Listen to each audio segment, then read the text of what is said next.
أقسم بهذا البلد وأنت حل بهذا البلد ووالد وما ولد لقد خلقنا الإنسان في كبد أيحسب أن لن يقدر عليه أحد يقول أهلك مالا لبدا أيحسب أن لم يره أحد أرأيت الذي عينين ولسانا وشفتين وهديناه نجدين واقتحم العقبة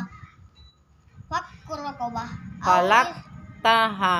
العقبة وما أدراك ما العقبة فك رقبة أو إطعام في ذا مقربة ثم كان من الذين آمنوا وتواصوا بالصبر